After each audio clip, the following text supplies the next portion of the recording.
They say legends are born in moments of silence, in the breathless pause before thunder breaks or a finger tightens on a trigger. For the dusty town of Sagebrush Creek, that moment came on a scorching August afternoon when 7 riders challenged a quiet stranger at the Silver Dollar Saloon, a man whose weathered hands and distant eyes masked a reputation written in gunsmoke across the Western Territories. Before we jump back in, tell us where you're tuning in from, and if this story touches you, make sure you're subscribed, because tomorrow I've saved something extra special for you.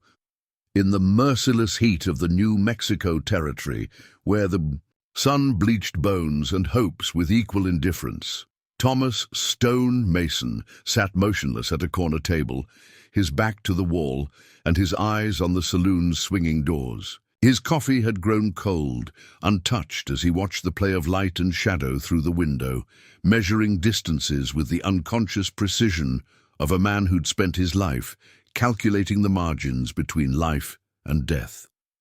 Old Jake Turner, who'd been running the Silver Dollar since before the railroad came through, noticed how the stranger's fingers occasionally tapped the worn pearl handle of his Colt, not in nervousness, but in the same way a musician might absently touch piano keys with familiar reverence. The weapon rode low on his hip, its blued steel dulled by years of use, yet maintained with obsessive care. Those who knew such things could tell this wasn't a gun for show, but a working tool, like a carpenter's favorite hammer or a surgeon's trusted scalpel. The regulars gave the stranger's table a wide berth, though few could say exactly why. Perhaps it was the way he moved, each gesture precise and economical, or how his eyes seemed to register every movement in the room without appearing to look at anything in particular. He'd arrived 3 days ago, taking a room at Sarah Mitchell's boarding house and spending his days in quiet observation of the town and its routines. What unsettled folks most wasn't his silence or his obvious familiarity with firearms, both common enough traits in a territory where men often preferred to let their guns do their talking. No, it was the way he seemed to exist in a bubble of stillness, like the eye of a hurricane, promising violence held in check by nothing more than choice. Rebecca Lawrence, who ran the general store across the street, had been the first to notice something different about him.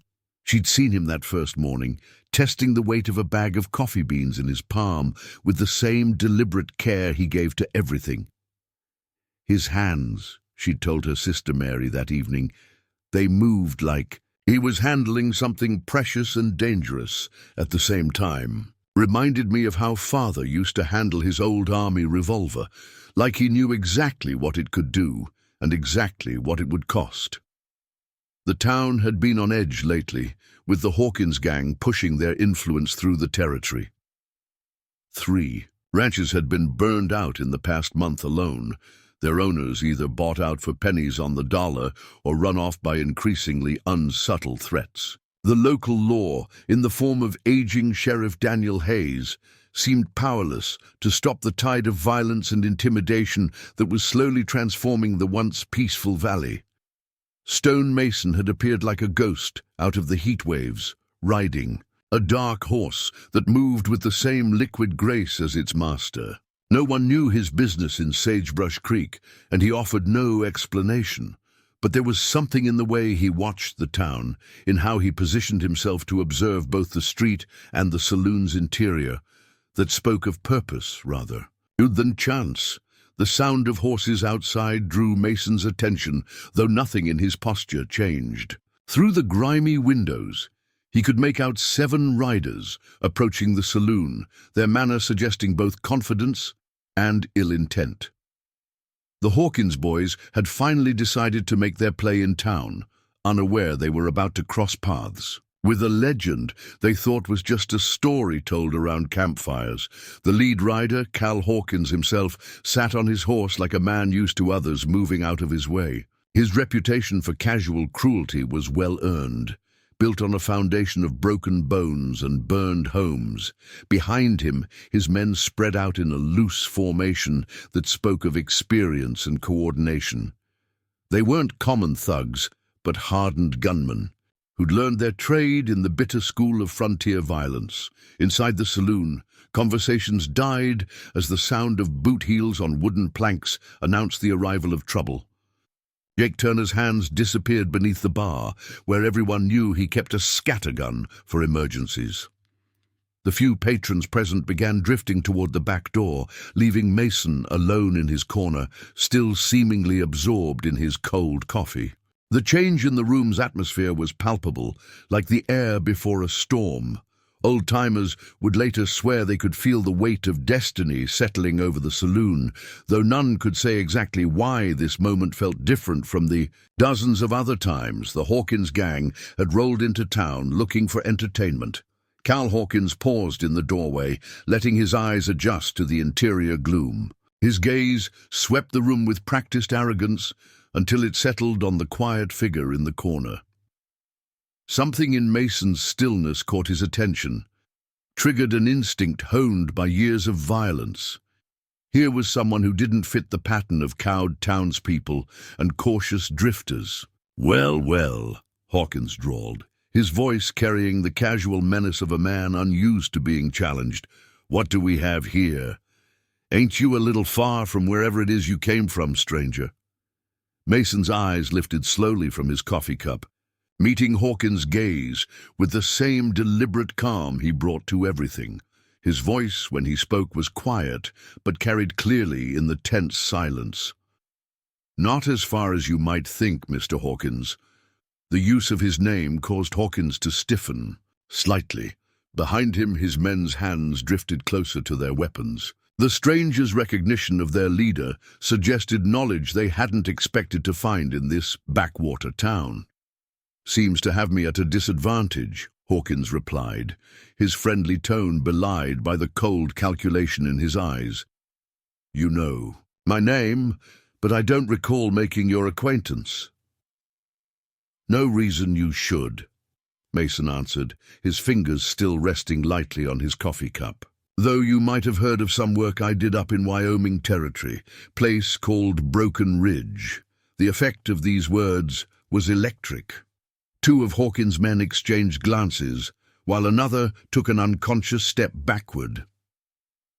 Broken Ridge had entered frontier legend 3 years ago when a gang of 20 notorious outlaws had been systematically dismantled by a single gunman whose name was never confirmed. The story had grown in the telling, but one detail remained consistent. The precision of the shooting had been unlike anything witnesses had ever seen. Hawkins' face hardened as he processed this information. His right hand drifted closer to his gun, but Mason's next words froze him in place. "Your man on the left, the one in the red bandana," Mason continued in the same conversational tone. "He's got his weight on his back foot, ready to draw, but his holster tied too tight. He'll be a half-second slow. The fellow behind him trying to edge toward the bar. His revolver has a loose front sight. I can hear it clicking against the holster when he moves. Might cause his shot to pull. Left." The observation was delivered with the same casual certainty someone might use to comment on the weather, but its impact was devastating. Every man present understood they were listening to someone who had already calculated every angle, assessed every threat, and worked out the geometry of violence before anyone had even reached for a weapon. Making an awful lot of assumptions. "There, mister," Hawkins said, but there was a new note in his voice, the first hint of uncertainty. Mason's slight smile never reached his eyes. "Not assumptions, Mr. Hawkins, observations, like how your own gun belt is riding high on the right side, suggesting you favor a cross-draw. Fast, but leaves you open for that crucial first half-second. Details matter in this line of work. They're usually what separate the living from the dead." The saloon had gone deathly quiet. Even the usual creaks and settling sounds of the old building seemed muted, as if the structure itself was holding its breath. Jake Turner had eased away from his shotgun, recognizing that introducing another weapon into this powder keg would be worse than useless. What happened next would be retold in Sagebrush Creek for years to come, though accounts would differ on the exact sequence of events. Some would swear Hawkins went for his gun first, others that it was one of his men who made the fatal mistake. But everyone agreed on one thing. When the moment finally came, Stonemason moved with a speed and precision that seemed to bend the very laws of nature. The late afternoon sun slanted through the saloon's dusty windows, catching motes of dust that danced in the air like tiny stars. In that golden light, Mason's hand moved with such fluid grace that several witnesses would later claim they never saw him draw. His gun simply appeared, as if conjured from the same ethereal realm as those dancing dust motes. What happened next was a masterclass in precision and control. 3 shots rang out, so close together they sounded like a single report echoing through the saloon. The red bandana man's gun went spinning across the floor, unfired. The would-be flanker by the bar found his weapon suddenly, inexplicably, separated from its loose front sight. And Cal Hawkins' own cross-draw was interrupted by a bullet that threaded the narrow space between his arm and body, cutting his gun. Belt with surgical precision, the remaining 4 men stood frozen, their hands hovering near weapons. They suddenly realized they might not live to draw. Mason hadn't moved from his chair, his revolver resting easily on the table, as if it had always been there. The coffee cup hadn't even rattled in its saucer. "That's 3 shots," Mason said quietly, his voice carrying in the stunned silence. "I've got 3 more in the cylinder, and I haven't missed a target in longer than most of you have been riding. The next ones won't be so considerate." Hawkins stood very still, his fallen gun belt a damning testament to how completely the situation had reversed. His face worked through a series of emotions: shock, rage, fear, and finally a calculating acceptance. This wasn't some local lawman who could be intimidated or bought. This was something else entirely. "Who the hell are you?" Hawkins managed, his voice barely steady. "Just a man having coffee," Mason replied, though his eyes told a different story. "But I've taken an interest in this town, Mr. Hawkins, in its people, in how they've suffered under your particular brand of attention. That interest means your usual methods of persuasion won't work here anymore. You can't watch everyone all the time." One of Hawkins's men growled, though he made no move toward his weapon. "Preparing and narrating this story took us a lot of time, so if you are enjoying it, subscribe to our channel. It means a lot to us. Now back to the story." "Don't need to," Mason answered, his gun never wavering. "Just need to make sure word spreads about what happened here. About how 7 men came looking for trouble and found something they couldn't handle. Stories have power in these territories, gentlemen. They can make men think twice about their choices." Through the windows, a crowd had begun to gather, drawn by the gunshots, but held back by the tension that radiated from the saloon like heat from a forge. Sheriff Hayes had appeared on the boardwalk, his badge catching the same sunlight that had witnessed Mason's demonstration of skill. "Your reputation is built on fear," Mason continued, addressing Hawkins directly, "on the belief that you're the most dangerous thing in this territory. That belief ends today, right here in this saloon. You're going to ride out of Sagebrush Creek, and you're not coming back. Because if you do, you'll learn that what happened here was me being polite." The threat was delivered with the same quiet certainty that had marked everything about Mason's behavior, making it all the more potent. There was no bravado, no theatrics, just the absolute conviction of a man stating simple facts. "And if we decide not to leave?" Hawkins asked, though his tone suggested he already knew the answer. Mason's smile was cold as December steel. "Then you'll be remembered as the men who didn't listen. Though I doubt you'll be remembered for very long." The silence that followed was heavy with possibilities, each man present acutely aware that they were witnessing a turning point. The Hawkins gang's grip on the territory, built through months of violence and intimidation, had been shattered in the space of 3 precise shots by a man whose true identity remained a mystery. Sheriff Hayes stepped into the saloon, his presence adding official weight to the scene. His eyes took in the fallen guns, the untouched coffee cup, and the deadly tableau that had transformed his town's favorite watering hole into the stage for what would become frontier legend. "Everything all right?" "Here?" Hayes asked, though his tone suggested he already knew the answer. "Just a friendly discussion about manners and choices," Mason replied, his gun still covering Hawkins' men with unwavering precision. "I believe these gentlemen were just leaving. Weren't you, Mr. Hawkins?" Word of the confrontation at the Silver Dollar spread through Sagebrush Creek like wildfire, transforming with each telling until it seemed half the territory had witnessed Stone Mason's display of skill. Yet the man himself had returned to his quiet routine, spending his evenings on the boarding house porch, watching the sunset with the patience of someone who'd learned to read tomorrow's troubles in today's shadows. Sarah Mitchell, whose boarding house had stood on Cedar Street since before the town had a proper name, noticed things about her mysterious tenant that others missed.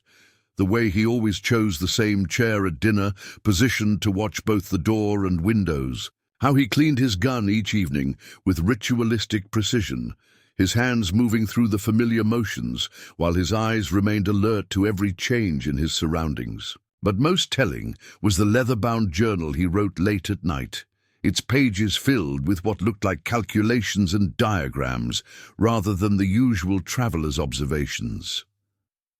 2 days after the saloon incident, Benjamin Wade, the town's newspaperman, found the courage to approach Mason as he sat on the porch. Wade had spent 20 years chronicling the territory's transformation from lawless frontier to something approaching civilization, and he recognized the weight of history when it sat before him. "Mr. Mason," Wade began, notepad in hand, "folks are curious about what brought a man of your capabilities to our little corner of the territory." Mason's eyes remained on the distant horizon, where storm clouds were gathering over the Sangre de Cristo Mountains. "Curious folks often find answers they weren't looking for, Mr. Wade. That may be true, but some answers need finding." Wade settled into the adjacent chair, undeterred. "Take what happened with the Hawkins gang. Word is they've pulled back to their stronghold in Thunder Valley. First time in months they haven't been throwing their weight around. People are starting to hope, Mr. Mason, and hope's been scarce lately." A slight smile touched Mason's weathered features. "Hope's a powerful thing, Mr. Wade, more powerful than any gun." "Indeed." Wade studied his subject carefully. "Though I can't help but notice you didn't answer my question about what brought you here." Mason was silent for a long moment, his fingers absently tracing patterns on the arm of his chair. When he finally spoke, his voice carried the weight of memories carefully preserved. "Ever hear of a man called William Lightning Barrett?" Wade's eyes widened slightly. "The legendary marshal who cleaned up the Dakota Territory? Man was said to be faster than chain lightning and twice as deadly. Stories claim he could shoot the flame off a candle at 50 paces without disturbing the wick." "Stories grow in the telling," Mason observed quietly. "But Barrett was something special, had a way of seeing things before they happened, of reading men's intentions in their smallest movements. He used to say that true skill with a gun wasn't about speed or accuracy alone. It was about understanding the dance before the music starts." "You knew him?" Wade leaned forward, journalist's instincts sensing a story. "He raised me." Mason's words fell into the evening air like stones into still water. "After my parents were killed in a Sioux raid, Barrett took me in, taught me everything. He knew about guns, about justice, about the weight of carrying abilities that set you apart from ordinary men." The revelation hung in the air between them. Wade's pencil moved rapidly across his notepad, capturing every word. "What happened to him? Same thing that happens to most men who stand against evil. He made enemies, powerful ones, men who didn't appreciate his particular brand of justice. Mason's hand had stilled on the chair arm. 10 years ago, he disappeared while investigating a series of land grabs in Colorado Territory. Nobody was ever found, but his badge turned up in a pawn shop in Denver, along with his gun, a custom Colt he'd never willingly part with. Understanding began to dawn in Wade's eyes. And you've been following the trail ever since. Trails go cold, Mr. Wade. Men disappear, but patterns remain if you know how to read them. Mason gestured toward the town. Take what's happening. Here. Ranch fires, intimidation, suddenly rising land prices. Same pattern I've seen in 3 territories. Always leading back to the same shadows, the same whispered names. The Hawkins gang isn't working alone, Wade concluded, his reporters, mind-assembling the pieces. Gangs like Hawkins are just the visible part. The real power stays hidden, moving money and influence like pieces on a chessboard. They create chaos, then offer protection from it, for a price. Mason's voice had taken on an edge. Barrett was close to exposing it all when he vanished. Had names, documents, proof of how high the corruption went. Sarah Mitchell appeared in the doorway, a coffee pot in hand. She'd known Barrett, Wade recalled suddenly. The marshal had stayed at her boarding house whenever his duties brought him through Sagebrush Creek. The way she looked at Mason now, with a mixture of recognition and sadness, suggested she'd made the connection herself. William always said, "The hardest part of teaching wasn't the shooting," she commented, refilling their cups. "It was teaching when not to shoot. Said that lesson took more courage than any gunfight." Mason nodded, accepting the coffee with a quiet thank you that seemed to acknowledge more than just the beverage. He had a saying about that. Any fool can learn to shoot straight, but it takes wisdom to know which targets are worth aiming at. And you think one of those targets is here in Sagebrush Creek? Wade pressed. Think about it, Mr. Wade. Why this valley? Why now? Mason's eyes swept across the town's main street, taking in details others might miss. This territory's about to change. Railroads coming through next year. New mining operations are opening up in the mountains. Whoever controls this land controls the future. The journalist sat back, understanding blooming. The Hawkins gang's violence isn't random. They're clearing the way for someone else, someone who prefers to keep their hands clean while others do the dirty work. Mason's voice was grim. Same pattern Barrett was investigating when he disappeared. Only this time, they're not going to succeed. The storm clouds over the mountains had drawn closer, promising weather to match the gravity of Mason's words. Wade could almost feel the weight of history settling over the porch, the sense that larger events were being set in motion. "The shooting at the saloon," Wade said slowly. "That wasn't just about standing up to Hawkins, was it? You were sending a message to whoever's really behind all this." "Messages have power, Mr. Wade, especially when they're written in lead and witnessed by those who understand their meaning." Mason stood, his movement smooth and deliberate. "Barrett used to say that justice is like a skilled marksman, patient, precise, and inevitable. The men who took him from me are about to learn how right he was." Sarah Mitchell had remained in the doorway, her presence adding weight to the moment. "William would be proud," she said softly, "not just of your skill, but of how you've chosen to use it." Mason's expression softened slightly. "He also used to say that every shot fires 2 bullets, one that strikes the target and one that changes the shooter. The trick is making sure both hit what you're aiming at." As if to punctuate his words, distant thunder rolled across the valley. Wade looked down at his notes, understanding that he held not just a story, but the beginning of something larger. The mystery of Stone Mason had deepened, revealing layers of purpose and pain that went far beyond a simple confrontation in a saloon. "Mr. Mason," Wade said carefully, "when this story breaks, when the truth about what's really happening here comes to light, There will be consequences. Powerful men don't like their shadows exposed. Good. Mason's smile was sharp as a knife's edge. Because I'm counting on it. Barrett taught me that the best way to flush out hidden enemies is to make them think they're the ones doing the hunting. The Hawkins gang was just the first move in a game that's been waiting 10 years to play out. Sarah set down her coffee pot, her movements deliberate. You're sure it's them? The same ones who...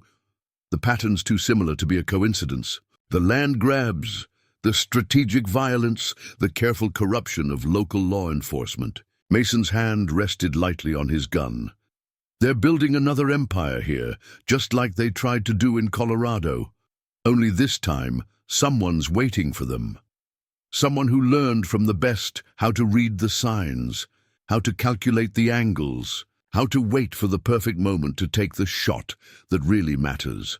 As the first raindrops began to fall, Wade understood that he was witnessing more than just the unveiling of a mystery. This was the beginning of a reckoning, one that had been set in motion long ago in the Dakota Territory, where a legendary marshal had taught a young orphan not just how to shoot, but how to carry the weight of exceptional abilities with honor and purpose.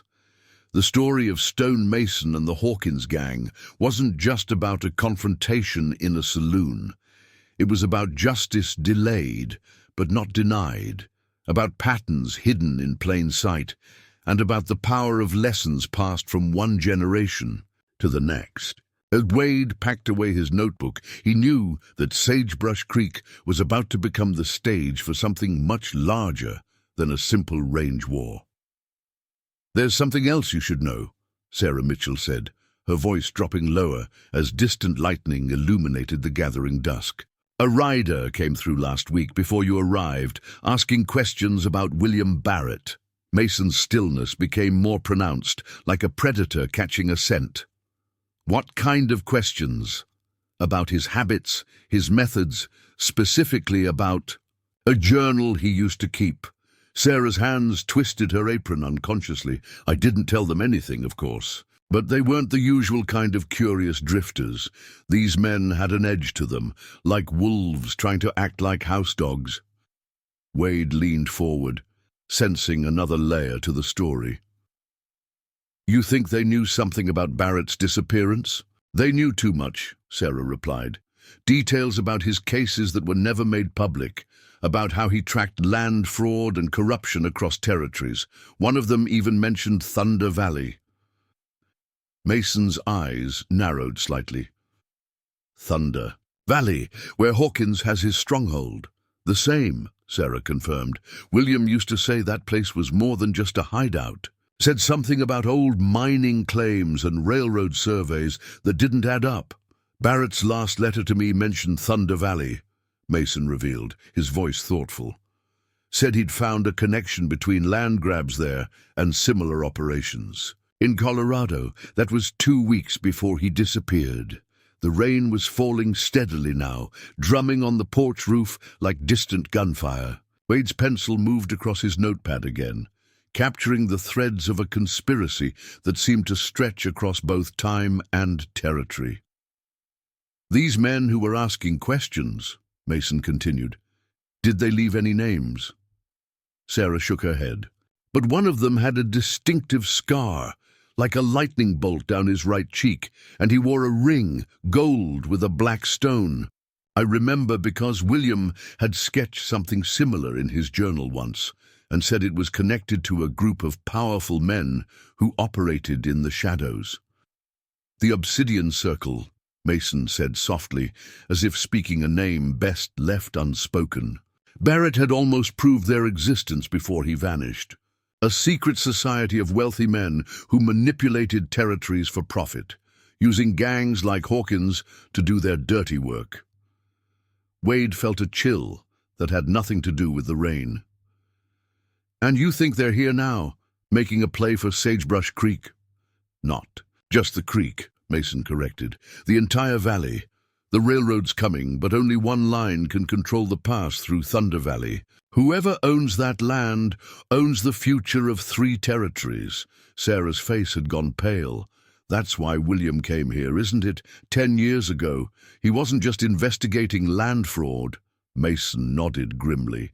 He'd traced the obsidian circles, operations back to their source, found proof of murders disguised as accidents, of judges bought and witnesses silenced. The journal you mentioned, Sarah, it contained everything he'd discovered. Names, dates, connections that went all the way to Washington. "And you think it's still out there somewhere?" Wade asked, his journalist's instincts firing. "I know it is." Mason's certainty was absolute. Barrett was too careful to let it be. Destroyed. He would have hidden it somewhere safe, somewhere only his protégé would know to look. His hand moved to his gun, an unconscious gesture that spoke of readiness rather than threat. "That's the real reason I'm here, Mr. Wade. Not just to confront Hawkins or expose corruption, but to finish what Barrett started. To bring the entire obsidian circle into the light." Thunder crashed closer now, making the windows rattle in their frames. In that moment, Wade understood that he was witnessing the intersection of multiple stories. A student seeking justice. For his mentor, a secret society's bid for power, and a territory balanced on the edge of transformation. "Publishing this story would be dangerous," Wade said slowly. "These men, this obsidian circle, they wouldn't hesitate to silence a small-town newspaper." Mason's smile was grim. "That's exactly what I'm counting on, Mr. Wade. Sometimes the best way to catch a snake is to make it think it's cornering. You?" Sarah Mitchell straightened, her decision made. "I'll show you something," she said, turning toward the door. "Something William left in my keeping, just in case." The confrontation at the bank had lit a fuse that no one could extinguish. As dusk settled over Sagebrush Creek, riders scattered in all directions, carrying urgent messages to hidden power brokers throughout the territory. In the Silver Dollar Saloon, Sheriff Hayes sat at his usual corner table, watching the unusual activity with growing unease. "Never seen so many fancy horses in town," Deputy Mark Collins observed, sliding into the chair across from Hayes. The young lawman's hand rested nervously on his gun belt, a habit he'd developed since the Hawkins gang had started their reign. "Of terror. Those aren't just any horses, boy," Hayes replied, his eyes tracking a group of well-dressed men hurrying toward the telegraph office. "Those are thoroughbreds, Eastern stock, the kind of horses that cost more than most men make in a year." "Blackwood's people?" "Some of them." Hayes took a slow sip of whiskey. "But others? Notice how they're keeping their distance from each other, like rival wolves marking territory?" Through the saloon's windows, they could see more riders arriving. These men wore plain clothes, but carried themselves with military precision. Their guns were well-maintained and professionally holstered, marking them as something more dangerous than common gunmen. "The Obsidian Circle's calling in its enforcers," a quiet voice commented. Stone Mason had appeared beside their table, moving with his characteristic silence. "They're not used to their plans being challenged so openly." Hayes gestured for Mason to join them, though his expression remained guarded.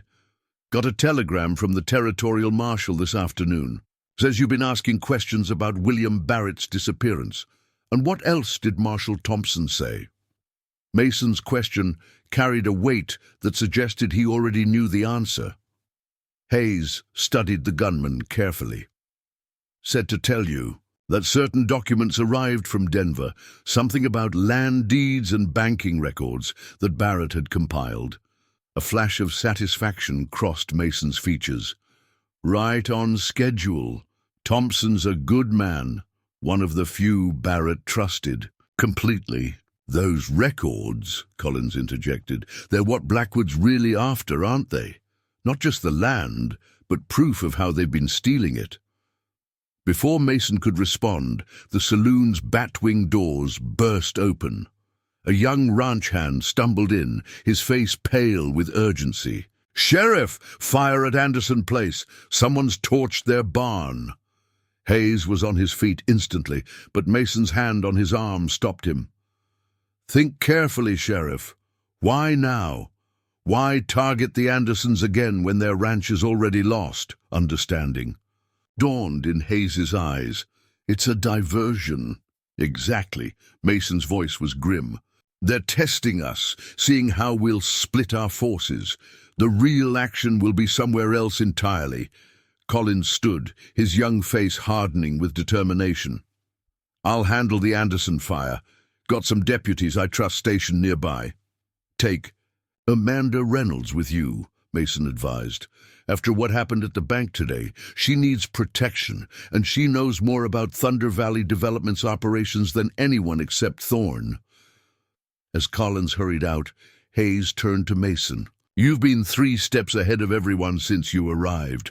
Time to tell me what's really going on. Mason's eyes never stopped scanning the saloon, noting positions, angles, potential threats. Barrett didn't just disappear, Sheriff. He was silenced because he'd discovered something bigger than land fraud, something that connected powerful men from St. Louis to San Francisco. The Obsidian Circle. More than that, he found proof that they were building something larger than just a financial empire. They were creating a shadow government, using railroads and land deals to control entire territories from behind the scenes. A commotion from the street drew their attention. Through the window, they could see Edward Thorne being escorted from the bank by 2 of Blackwood's men, his face a mask of barely contained fear. They're moving faster than I expected, Mason muttered, his hand dropping to his gun. But Hayes caught his arm.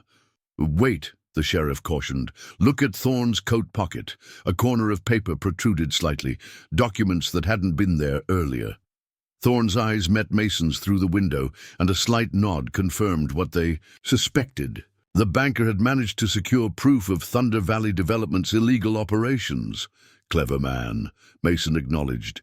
He knew they'd come for him eventually, probably been preparing for this moment for months. But why take him now? Hayes wondered.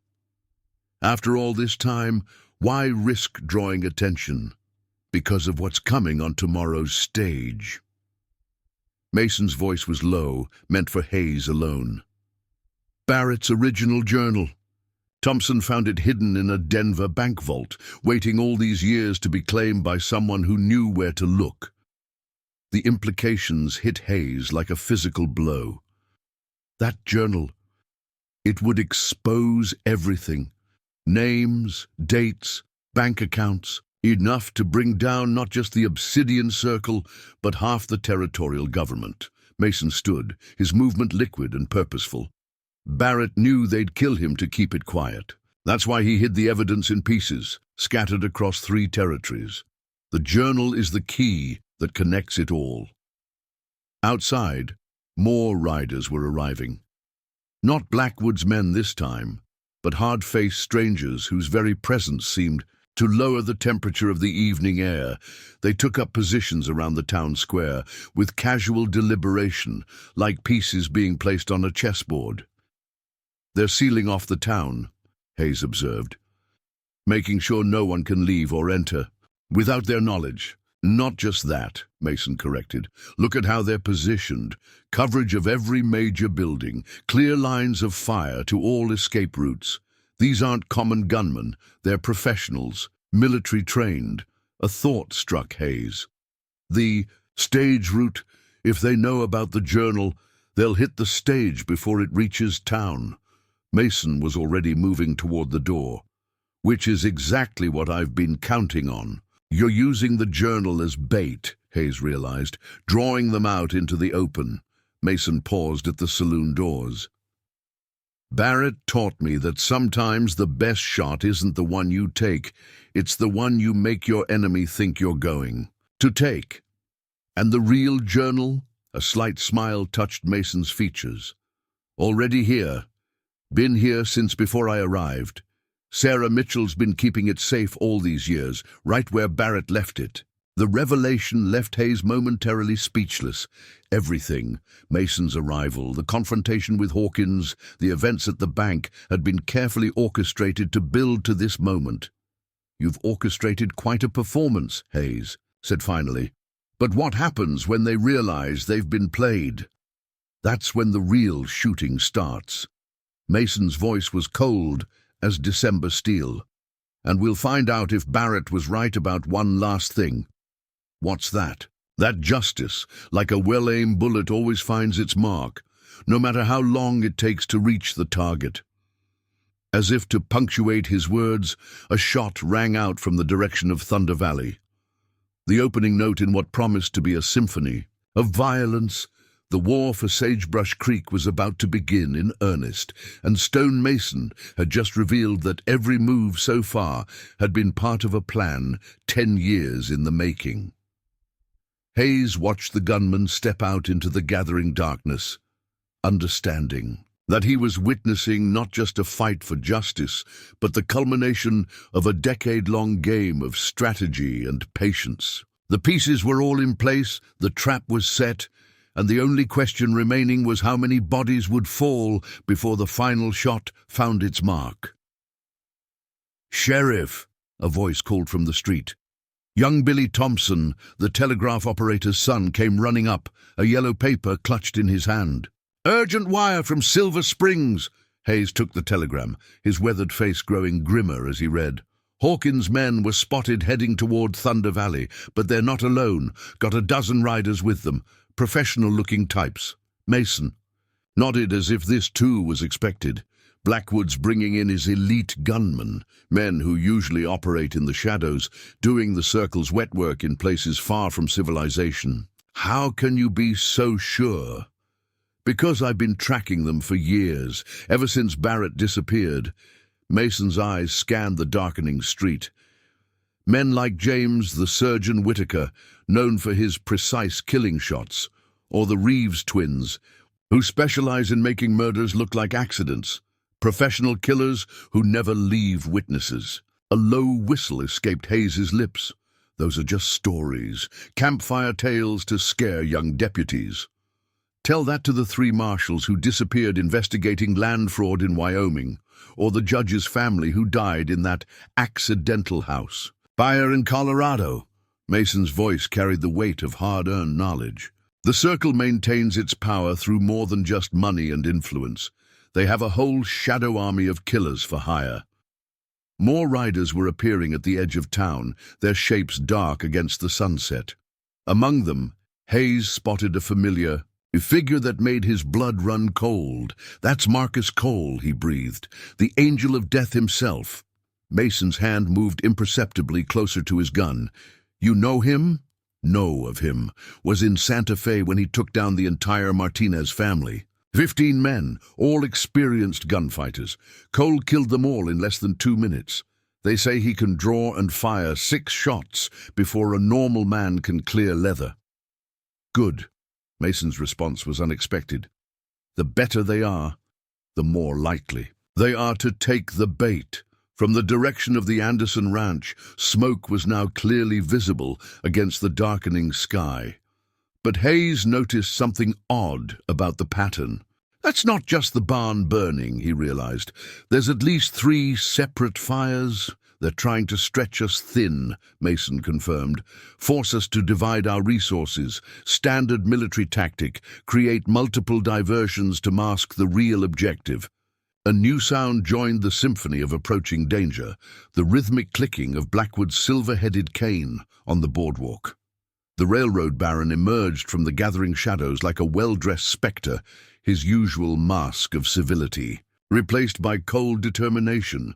"Mr. Mason," Blackwood called out, his cultured voice carrying clearly in the tense air, "I believe we need to discuss your interference in private business matters." "Nothing private about theft and murder, Mr. Blackwood."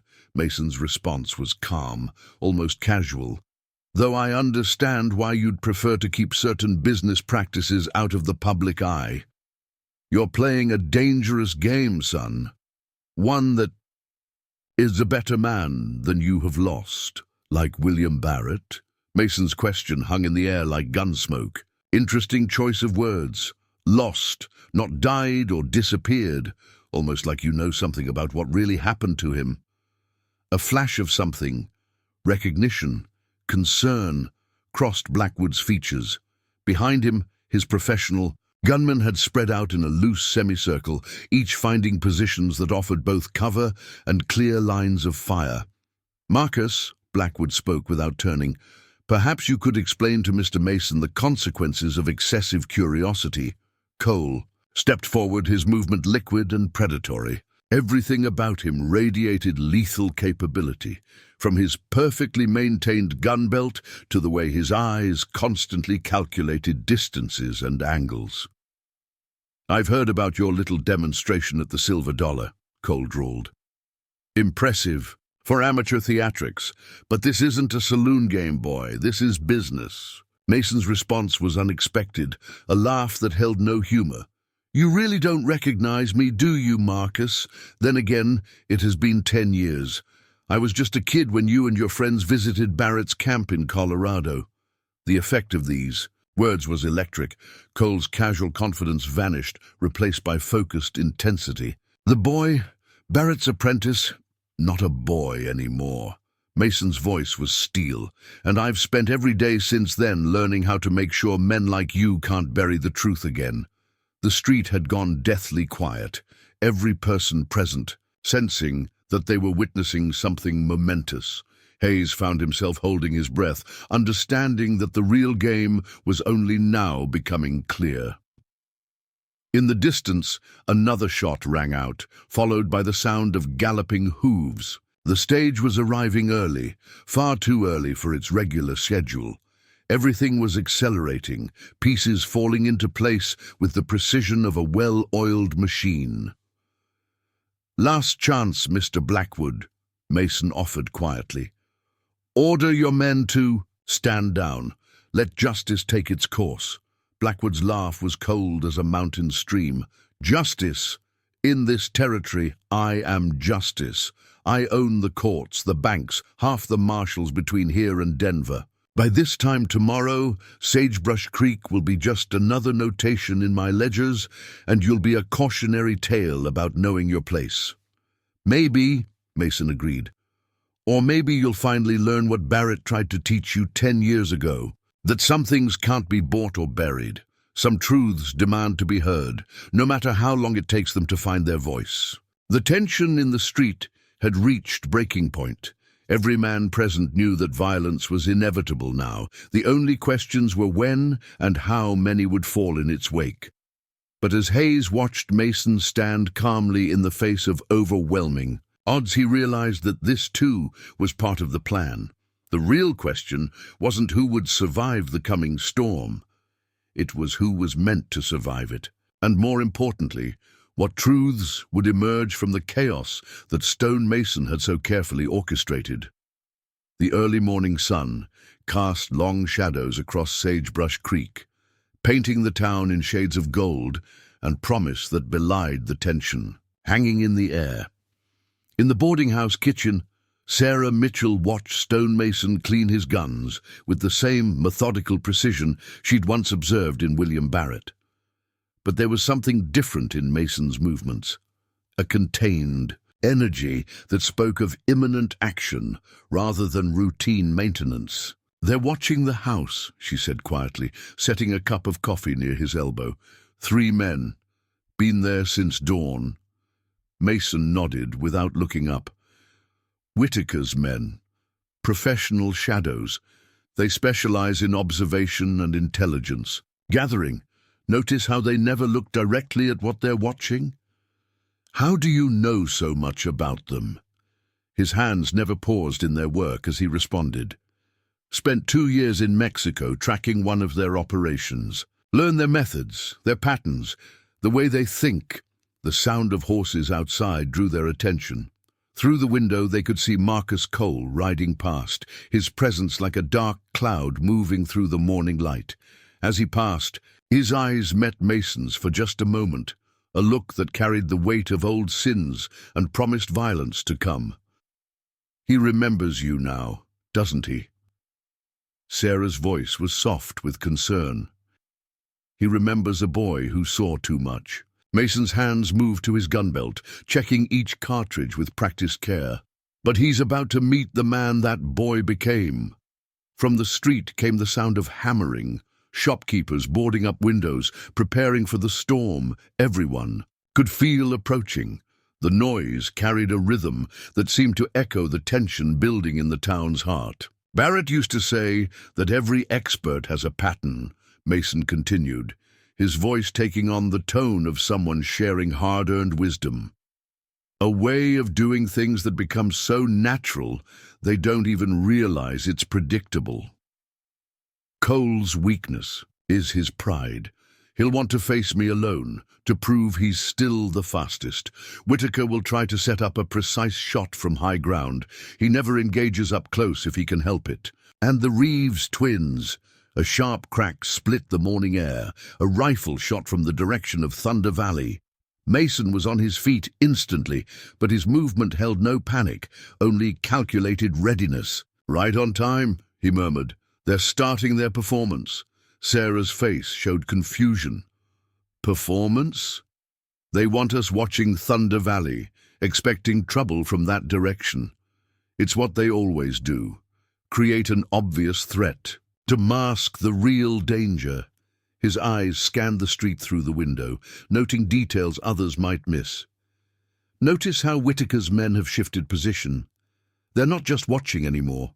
They're herding." As if to confirm his words, more shots rang out from Thunder Valley, accompanied by shouts and the sound of galloping horses. The town's attention naturally drew in that direction, but Mason was watching elsewhere, specifically the alley behind the bank, where shadows move with purpose. "The journal was never their real target," he explained, checking his gun one final time. "It's just part of the story they're creating. A tale about a desperate man seeking revenge, causing trouble for a respectable businessman. By sunset, they plan to have a neat explanation for every death, every accident that's about to happen, like they did with William." Sarah's voice caught on the name, exactly like that, but they made one crucial mistake. Mason's smile was cold as winter steel. "They forgot who taught me to read signs, to see patterns. Barrett showed me how to think like them, how to understand their methods. And for 10 years, I've been using those lessons to prepare for this moment." The door opened, admitting Sheriff Hayes and Deputy Collins. Both men looked grim but determined. "Stage is coming in." "From the north," Hayes reported. "But we've got riders moving in from 3 directions, professional-looking types. Thompson got word from Silver Springs," Collins added. "Says Hawkins' gang was seen heading this way, but something's odd about their movement. They're not trying to hide their approach at all, because they're not supposed to," Mason explained. "They're the visible threat, the obvious danger everyone should be watching, while the real killers—" He gestured toward the bank, where more shadows were gathering in the adjacent alley. Hayes squinted through the window. "I count at least 6 men in that alley, all carrying rifles." 8, Mason corrected. 2 more on the roof of the Mercantile, all positioned to control the street when the shooting starts. He turned to Collins. "That fire at Anderson Place. How many men did you actually see?" The young deputy's eyes widened with understanding. "None. Just tracks and signs, like they wanted us to know they'd been there." "A shell game," Hayes muttered. "They're playing. It's like carnival marks." "Not playing," Mason corrected. "Teaching. Everything they're doing follows a pattern.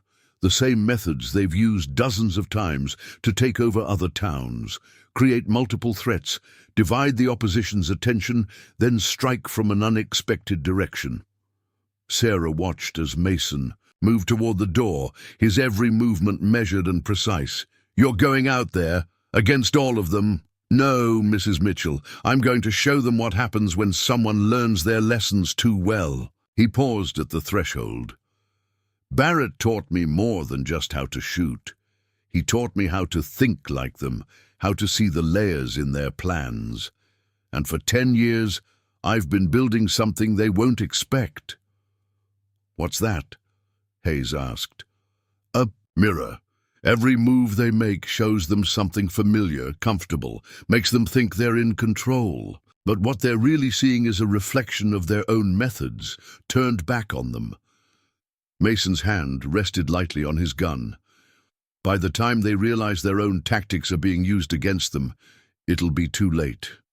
As if to punctuate his words, a new sound joined the morning symphony, the rhythmic clicking of Blackwood's silver-headed cane approaching along the boardwalk. The railroad baron had emerged from his temporary headquarters at the hotel, surrounded by an honor guard of professional gunmen. "Your move, Mr. Mason!" Blackwood called out, his cultured voice carrying clearly in the morning air. "Though I must say, this elaborate game of yours has become rather tiresome." Mason stepped onto the porch, his movement liquid and unhurried. "Not a game, Mr. Blackwood. Just a lesson about patterns and consequences, about how the same methods that built your empire can be used to bring it down." The street had gone deathly quiet. Even the hammering ceased as townspeople recognized the weight of the moment.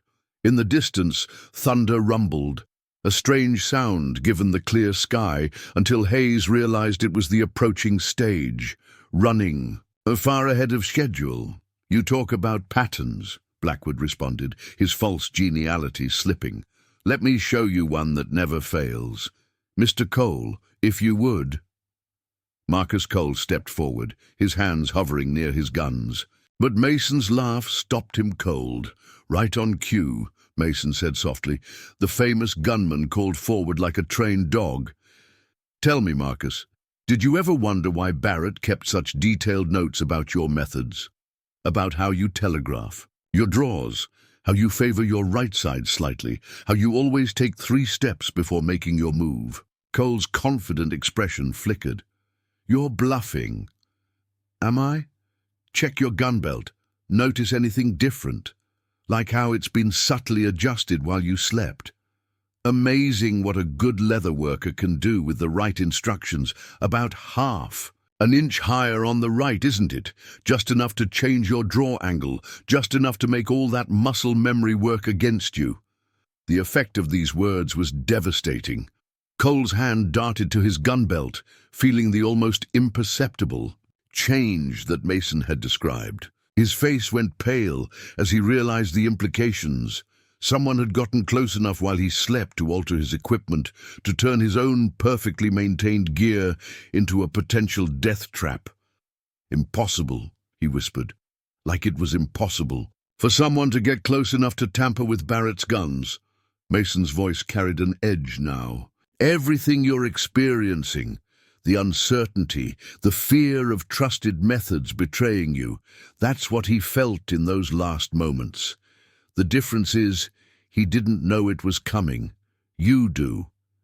The tension in the street had reached a breaking point. Every man present could feel the weight of destiny settling over them, the sense that they were witnessing something more than just another frontier confrontation.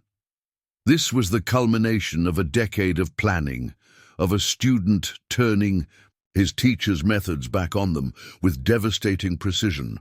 Blackwood's mask of civility had crumpled completely. "Kill him," he ordered, his voice harsh with fear and fury. "Kill him now!" But even as his men moved to obey, Mason's plan revealed its final devastating layer. The stage thundering into town wasn't running early. It was right on time. His time. And its arrival was about to demonstrate just how completely the hunters had become the hunted. The stage burst into view, but something was off about its appearance. Instead of the usual driver and shotgun guard, the reins were handled by men whose bearing screamed military precision. As it thundered past the gathering confrontation, rifles appeared at every window, held by steady hands that spoke of professional experience. "Territorial rangers," Hayes breathed in amazement. "The whole damn stage is full of them." Mason's slight smile confirmed it. Barrett had more friends than just Marshall Thompson, men who've been waiting 10 years for a chance to expose the truth, waiting for someone to create the right opportunity. The stage didn't slow as it passed, instead continuing its headlong rush toward Thunder Valley. Blackwood's men, momentarily distracted by its appearance, suddenly realized their error.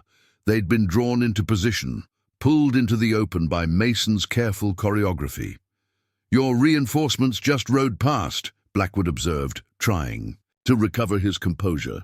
Hardly seems like a wise, tactical decision.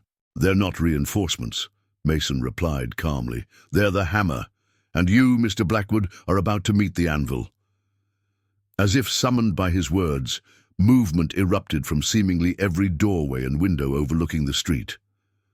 Townspeople emerged armed and ready, taking up positions that had clearly been prepared in advance. But these weren't just farmers and shopkeepers. Mixed among them were hard-faced men whose weapons and stances marked them as experienced fighters. You really think I'd come after the Obsidian Circle with just a badge and a gun? Mason's voice carried clear in the stunned silence. I've spent 10 years recruiting every man you've wronged, every lawman who lost friends to your schemes, every gunfighter who still believes in justice over profit. The professional killers in the alley behind the bank found themselves suddenly caught in the crossfire positions. The rooftop snipers discovered that higher vantage points had already been quietly occupied. Even the watchers who'd been monitoring the boarding house were now pinned down by previously unseen opponents.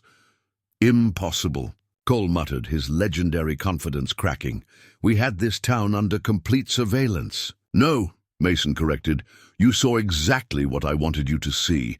Every move you made was anticipated. Every position you took was factored into the plan. Barrett taught me that true strategy isn't about having the fastest gun or the most men. It's about making your enemy think they're in control, right until the moment they realize they've been dancing to your tune. The sound of gunfire erupted from Thunder Valley. Not the scattered shots of before, but the coordinated volleys of a serious engagement. Hawkins' gang had just discovered that the stage carried more than just rangers. It had led them straight into a prepared ambush. Your own methods, Mason continued, his voice carrying an edge of satisfaction.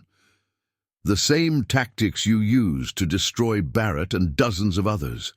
Create a visible threat to mask the real danger. Use multiple diversions to divide attention. Strike from unexpected directions. But this time, you're the ones who fell for it.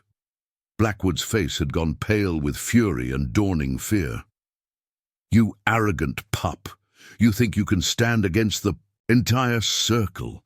We have connections that reach to Washington, to New York, to the governor's mansion, Mason interrupted, to Judge Morrison's court, to the Denver Banking Commission. His smile was cold. Check your pocket watch, Mr. Blackwood. Right about now, every major bank in 3 territories is being served with federal warrants. Every judge and official on your payroll is finding their accounts frozen. The hammer isn't just falling here, it's falling everywhere. The railroad baron's hand shook as he reached for his watch. The timing was perfect. Exactly 9:30 a.m. The precise moment when banks across the territory would open their doors to find federal marshals waiting.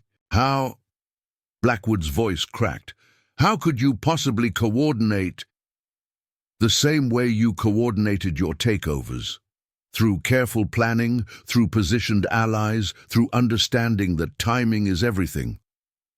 Mason's hand still rested near his gun, but his posture remained relaxed. Barrett's journal wasn't just a record of your crimes. It was a blueprint of your methods. And for 10 years, I've been using that blueprint to build something you never expected. A reckoning, Hayes finished softly. A new sound joined the symphony of tension, horses approaching from the direction of Thunder Valley. But these weren't the scattered hoofbeats of Hawkins' gang. This was the disciplined rhythm of a cavalry unit. That'll be Captain Reynolds and the 4th Cavalry, Mason explained conversationally. Another of Barrett's old friends. They've been waiting in the hills, timing their approach to coincide with everything else, just like the federal marshals in Denver, the Treasury agents in St. Louis, and the congressional investigators in Washington, all moving at precisely the same moment, using the same coordinated tactics that made your circle so effective. The scope of Mason's plan was finally becoming clear to everyone present. This wasn't just about justice for one man or one town. This was about dismantling an entire hidden empire, using its own methods to expose and destroy it. Cole's hand twitched toward his altered gun belt, but Mason's voice stopped him cold. Think carefully, Marcus. That gun belt isn't the only thing that's been adjusted. Check the loads in your revolvers. Feel how the weight's slightly off. Amazing what a skilled craftsman can do while men sleep, thinking they're the ones doing the watching. The legendary gunman's face went ashen as he realized the full implications. Every advantage he'd counted on had been systematically neutralized. Every skill he'd relied on had been turned into a potential liability. You've spent so many years being the hunters, Mason concluded quietly, that you forgot what it feels like to be the prey. Forgot that sometimes the most dangerous target is the one that learns your methods and turns them back on you. The morning sun had climbed higher, burning away the last shadows where Blackwood's men had thought to hide. In Thunder Valley, the sound of gunfire was dying away, replaced by the organized movements of military units securing their objectives. The stage would be returning soon, carrying not just rangers but documented proof of decades of corruption. The hunters had indeed become the hunted, and as Stonemason stood calmly in the eye of the storm he'd created, his enemies finally understood that they'd been outplayed at their own game. The student had surpassed his teachers in the most devastating way possible, by using their own carefully crafted methods to bring their empire crashing down. The midday sun hung like a molten coin above Sagebrush Creek, its harsh light revealing the tableau of power shifting before everyone's eyes. In the bank's back office, Edward Thorne worked feverishly, compiling documents under the watchful eyes of federal agents who'd arrived with the stage. Dates, account numbers, land transfers, it's all here, he muttered, his hands trembling slightly as he extracted papers from a hidden compartment in his desk. Every transaction the Circle ran through my bank, every property they stole through fraud or force. Agent Michael Richardson, a sharp-eyed man whose Treasury Department badge gleamed in the lamplight, studied each document with methodical precision. And you've kept copies of everything. Multiple sets, Thorne confirmed, hidden in different locations. Mason's idea, he said the Circle would try to destroy the evidence once they realized what was happening. Through the bank's window, they could see Blackwood and his remaining men corralled in the street, surrounded by a mix of rangers, cavalry troops, and armed townspeople. The railroad baron's usual aristocratic bearing had crumbled, replaced by the desperate look of a man watching his empire collapse. Marcus Cole stood apart from the others, his legendary confidence shattered by the revelation that his weapons and equipment had been subtly sabotaged. His hands kept straying to his gun belt, feeling the almost imperceptible changes that had transformed his practiced draw into a potential death sentence. Stonemason observed it all from the boardwalk, his stillness more commanding than any obvious display of authority. Beside him, Sheriff Hayes shook his head in amazement. 10 years of planning, the lawman marveled.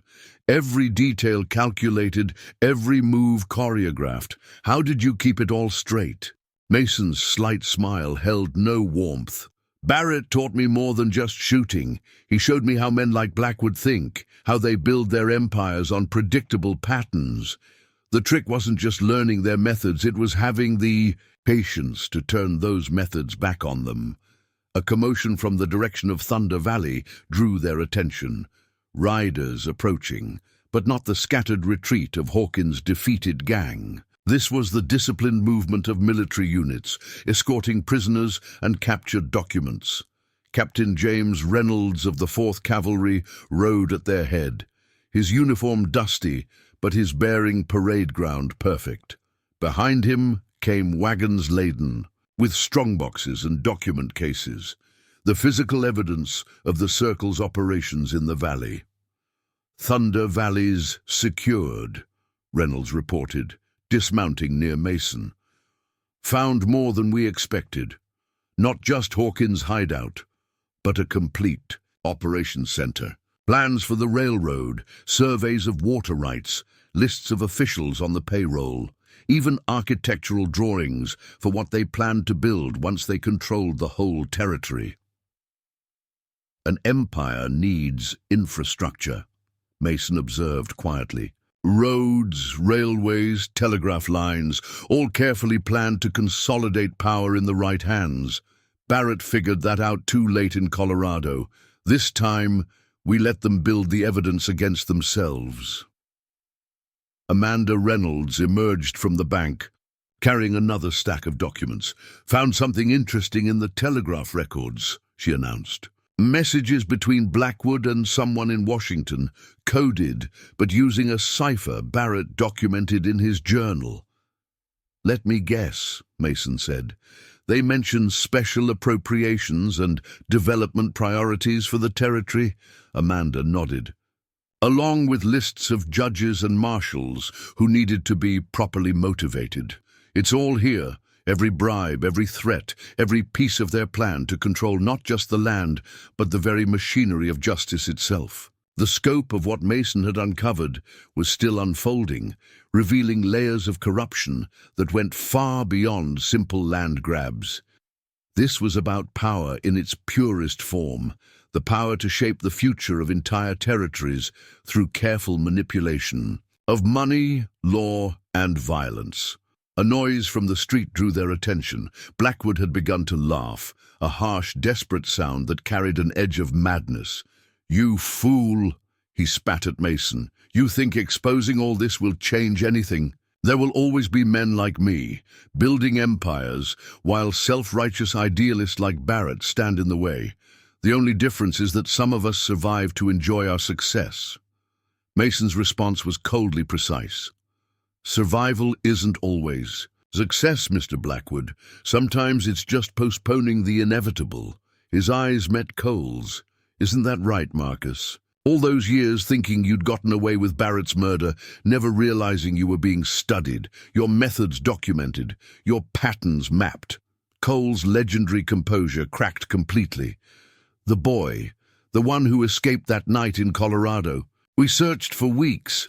Not well enough. Mason's voice carried the weight of decade-old memories. Barrett taught me how to disappear, how to become invisible to men who only look for obvious threats. Taught me that sometimes the best revenge isn't quick or violent. It's patient, methodical, and absolutely thorough. The sound of more horses approaching brought new tension to the scene. But these weren't military units or fleeing gang members. These riders wore plain clothes, but carried themselves with the same professional bearing as Cole and his men. "More of your hidden allies?" Hayes asked Mason. "No." Mason's hand moved fractionally closer to his gun. "These are the Circle's elite. Troubleshooters. The ones they call in when everything else has failed. Notice how they're spreading out, taking positions that look casual, but give them clear fields of fire." Hayes studied the newcomers with growing concern. "How many?" 15 that I can see, probably more moving into position through the back alleys. All experienced killers who specialize in cleaning up situations like this." Mason's voice held. "No worry, only clinical assessment. They're good, some of the best in the business, which is exactly why they'll fall into the trap." "What trap?" "The one they've already sprung." Mason nodded toward the rooflines, where shadows move with purpose. Every position they're taking was prepared in advance. Every line of fire they think they're establishing is already covered. Even their backup positions have been compromised. As if to demonstrate his words, glints of sunlight caught rifle barrels in windows and on rooftops, positions the newcomers thought they were securing, but which had been occupied long before their arrival. "You see it now?" Mason asked quietly. "How do their own tactics make them predictable? These men are experts at urban combat, at controlling streets and buildings. They're following patterns that have worked dozens of times before. But this time those patterns are a noose," Hayes finished, understanding dawning. "You knew exactly where they'd go, exactly how they'd try to take control of the situation." Because they're doing exactly what Barrett taught me they would do, the same methods they used to trap him in Colorado. Only this time, the trap is meant for them. The new arrivals had finished taking their positions, creating what they thought was a perfect web of control over the street. Their leader, a cold-eyed man whose very stillness radiated lethal capability, stepped forward. "Mr. Blackwood," he called out, his voice carrying clear authority, "the Circle sends its regards and its solution to your current difficulties." But before he could say more, Mason's voice cut through the tension like a razor. "Martin Cross, the Circle's chief problem solver. I was wondering when you'd arrive." Cross's composure flickered slightly. "You have me at a disadvantage, friend. Not your friend. But I know you well. Know how you planned the operation in Colorado, how you coordinated the attack on Barrett's camp. Know about the scar on your left shoulder from when he winged you before your men finally brought him down." The professional killer's hand moved unconsciously to his shoulder, his eyes narrowing. "The boy. But we hunted you for months." "No." Mason's smile was terrible in its coldness. "You hunted where you expected me to run, looked for what you expected me to do. Barrett taught me better than that. Taught me that true strategy isn't about being stronger or faster. It's about understanding your enemy so completely that you can predict their every move." Cross's men had begun to shift uneasily, sensing that something was wrong but unable to identify the threat. Their carefully chosen positions suddenly felt exposed, their tactical advantage less certain than it had appeared. "You're surrounded," Cross stated flatly, though his voice held a note of question. "No, Mr. Cross, you're surrounded. Have been. Since before you arrived. Take a closer look at those civilians you dismissed as unimportant. Notice anything familiar about how they move, how they handle their weapons." The realization hit Cross like a physical blow. Mixed among the townspeople were faces he recognized, men he'd worked with, killers he'd hired for other operations. But now they stood with Mason, their loyalty bought or their conscience awakened by the chance to strike back at the Circle that had corrupted them. The hammer was about to fall, and as the tension reached its breaking point, Stone Mason demonstrated one final lesson learned from William Barrett. Sometimes the most devastating shot is the one you convince your enemy to take themselves. "Take a good look at your men, Mr. Cross," Mason continued, his voice carrying easily in the tense silence. "Especially the ones on your left flank. Notice how they're standing? The way they're favoring their right sides slightly, almost like they're expecting trouble from a specific direction."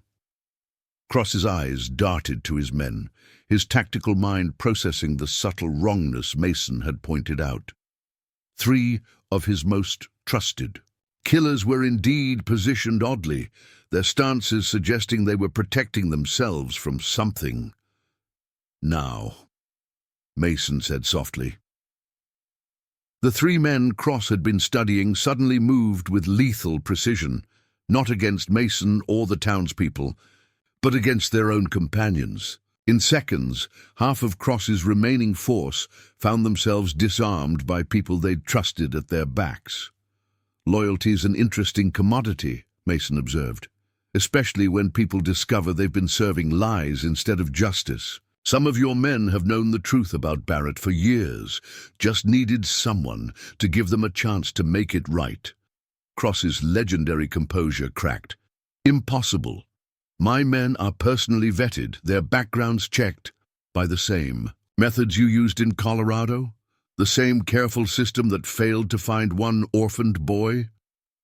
Mason's smile held no warmth. "Barrett taught me more than just shooting, Mr. Cross. He taught me how organizations like yours think, how they verify loyalty, how they maintain control. And for 10 years, I've been using those lessons to place my own people inside your operation." A movement from the bank caught everyone's attention. Edward Thorne emerged, carrying a heavy ledger. Behind him came Amanda Reynolds with another stack of documents. But what made Cross's face go pale was the man who followed them, one of his own senior lieutenants, now wearing a federal marshal's badge. "Agent Phillips sends his regards," the man said, his voice carrying clear authority. 10 years undercover, watching and documenting everything. All those operations you thought were completely secure? We saw it all. The scope of Mason's infiltration was becoming clear to everyone present. This wasn't just about justice for one man or one territory. This was about exposing and dismantling an entire hidden empire, using its own methods and men against it. "Your entire operation is compromised," Mason continued. "Has been for years. Every safe house, every secret account, every coded message system. While you were hunting for external threats, we were quietly turning on your own people, using the same techniques you used to corrupt officials and lawmen." The sound of more horses approaching brought new tension to the scene. But these weren't reinforcements for either side. The riders who appeared wore plain clothes, but carried themselves with unmistakable authority. "Special investigators from Washington," Mason explained casually. "Been building their case for years, just waiting for the right moment to move. Imagine their interest when they discovered how deep the Circle's corruption went, all the way to cabinet members and territorial governors." Blackwood, who had been watching this unfold with growing horror, finally found his voice. "You're lying. This is some elaborate bluff." "Check your pocket watch again, Mr. Blackwood. Right about now, similar scenes are playing out in Denver, St. Louis, and San Francisco. Every major operation you built, every corrupt official you bought, every piece of your empire, all being dismantled by people you thought were completely loyal." Cross's hand had been drifting toward his gun, but Mason's next words froze him. "In place." "I wouldn't," Mason advised quietly. "Remember what I said about your men's unusual stances. Look closer. See how the sunlight catches their gun belts? Notice anything odd about the leather, about how it's been worked?" The professional killer's eyes widened as he finally understood. Just like Cole's equipment, his men's weapons had been subtly altered. Not enough to be obvious, but enough to ensure that any attempt to draw would end in disaster. "When?" Cross demanded. "How?"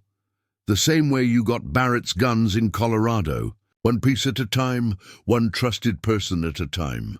The only difference is we had 10 years to work instead of one night." Mason's voice carried the weight of a decade's patient planning. "Every time you recruited someone new, every time you expanded your operation, you were actually helping us build our case. Your own methods turned back on you with compound interest."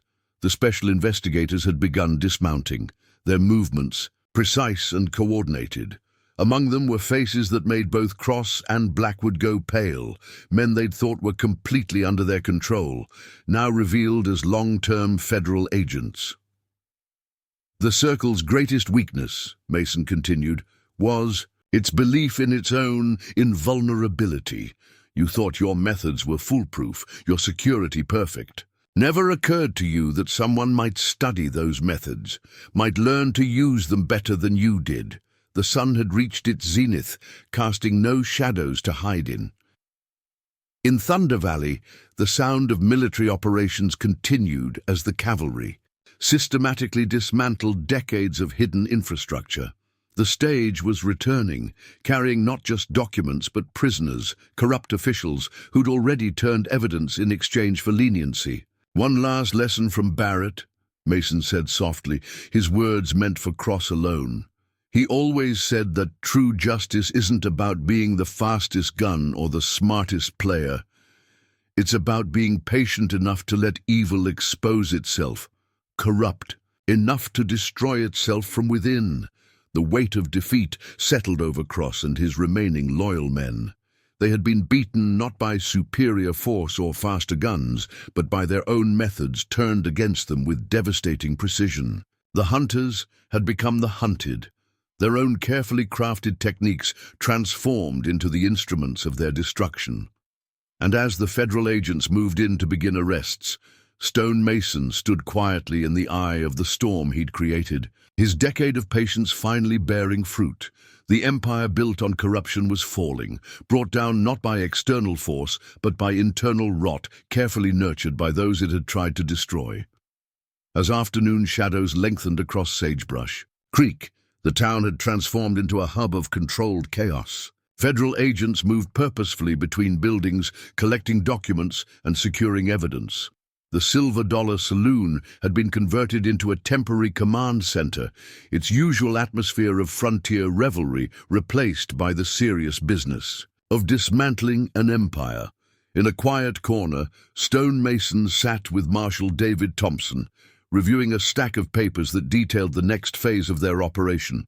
The lawman's weathered face showed both admiration and concern as he studied the intricate plans laid out before him. "It's not over," Thompson observed, his voice low to avoid being overheard. "The Circle's got contingency plans we haven't uncovered, yet deep reserves of money and influence we haven't touched." Mason nodded, his fingers tracing lines on a territory map. "That's what we're counting on. Their response will follow predictable patterns, the same methods they've used to recover from setbacks before." "You sound almost glad about it." "Not glad, prepared." Mason's eyes never left the map. Barrett documented how they handled similar situations in Dakota Territory, in Wyoming, in Colorado. They'll try to cut their losses, sacrifice visible assets to protect hidden ones, but this time we're ready for every move they might make. Sarah Mitchell appeared with fresh coffee, her presence a reminder of quieter days when Barrett himself had planned operations from this same corner. "More riders coming in from the east," she reported. "Not military or law enforcement. These look like business types." "Right on schedule," Mason confirmed. "The Circle's financial advisors coming to help salvage what they can. Notice how they're arriving separately, trying to look like unconnected travelers. Through the saloon's windows, they could see well-dressed men dismounting at different locations throughout town, each carrying briefcases that undoubtedly contained documents and instructions from the Circle's hidden leadership. "Samuel Drake himself is with them," Thompson noted, recognizing a distinguished figure in an expensive suit. "The Circle's chief financial architect. Man's got connections to every major bank from Chicago to San Francisco. And every one of those connections has been compromised," Mason replied with quiet satisfaction. "While they were watching for obvious threats, we were placing our people in their financial institutions. Clerks, bookkeepers, even cleaning staff, all gathering evidence, all waiting for this moment." A commotion from the street drew their attention. Edward Thorne was escorting another group of men into the bank, federal banking examiners whose arrival had been carefully timed to coincide with Drake's presence. "They'll try to destroy records," Thompson predicted. "It's what they did in Colorado when things went bad." "Already taken care of." Mason's slight smile held no warmth. "Every document they might want to eliminate has been secretly copied. Every ledger they think is hidden has been catalogued. We've had people inside their operation for years, mapping their security measures, understanding their methods of concealment." Sarah's eyes showed understanding. "That's why you waited so long. You weren't just building a case, you were creating a complete map of their organization. Barrett taught me that taking down corruption isn't about dramatic gestures or quick victories. It's about patience, about understanding the enemy so completely that you can predict their every move." Mason's hand rested near his gun, a habit born of years of vigilance. "The Circle's power isn't just in their money or their gunmen. It's in their systems, their networks of influence. To break them, we had to understand those systems better than they do." The sound of more horses brought fresh tension. These riders wore the plain clothes of ordinary travelers, but their movements betrayed military training. They split up as they entered town, each taking positions that seemed random, but actually created a carefully coordinated web of control. More of your people? Thompson asked. Some of them, Mason confirmed. Mixed with circle operatives we've been tracking. Watch how they deploy. They're following standard circle protocols for securing a compromised location. Every move they make tells us exactly who they're working for. Through the window, they could see Samuel Drake conferring with other financial agents, their concern evident in their gestures and expressions. But Mason's attention was on the seemingly ordinary travelers who had begun establishing their presence. Throughout town, look at their patterns, he instructed quietly. See how they're setting up observation posts? Building layers of security just like they did in Colorado. But this time, every position they take, every route they try to secure, is already compromised. Because you studied their methods, Sarah realized. Use their own tactical procedures. Against them. Barrett's last lesson, Mason agreed. He showed me that every organization, no matter how sophisticated, follows patterns. The Circle's methods were their strength, until someone learned to read those patterns and turn them into weaknesses. A new figure appeared in the saloon doorway, Amanda Reynolds, carrying another stack of documents. Found something interesting in the telegraph office, she reported. Messages between Drake and banking houses in 5 major cities. They're trying to move assets, hide money trails. Let them try, Mason replied calmly. Every transfer they make, every account they try to conceal, just creates more evidence. They're so focused on following their standard procedures that they can't see how those very procedures are trapping them. Thompson studied the latest messages with growing appreciation. They're running their standard recovery playbook, just like you said they would, because it's always worked before. Their procedures for handling exposed operations are thorough, tested by experience, but that predictability is their weakness now. Mason's voice carried the weight of years of patient planning. Every move they make follows patterns Barrett documented. Every countermeasure they try is one we've prepared for. Outside, more riders were arriving, a mix of Circle operatives and federal agents, each group thinking they were in control of the situation. But Mason's attention was drawn to a particular group of 3 men who had taken positions near the bank. Watch them carefully, he instructed Thompson. Notice how they're coordinating their movements. They're setting up for something specific. The marshal's hand moved closer to his gun. Trouble? An opportunity, Mason corrected. They're following Circle protocols for extracting high-value assets, which means... His words were interrupted by movement from the bank. Samuel Drake emerged, accompanied by 2 other financial agents. Their casual manner couldn't quite hide the urgency in their steps or the importance of the briefcases they carried. They're making their move, Thompson realized, trying to secure crucial documents before we can seize them. No, Mason's smile was cold. They're walking straight into our trap. Those briefcases they're so carefully protecting. We switched them last night. Everything they think they're saving is actually evidence we planted. The sophistication of Mason's operation was becoming clear to everyone present. This wasn't just about arresting criminals or seizing assets. It was about using the Circle's own methods to dismantle their organization piece by piece. The real documents, Sarah asked quietly, already safely stored with federal prosecutors. What they're carrying now is carefully prepared bait. Evidence that will lead them to take exactly the actions we want them to take. Mason's eyes tracked Drake's progress through town. They'll follow their standard procedures for protecting sensitive information, and every step of those procedures will just entangle them further in our trap. The afternoon sun cast long shadows across Sagebrush Creek, but the real shadows, the hidden networks of power and corruption that had controlled the territory for so long, were finally being exposed to the light.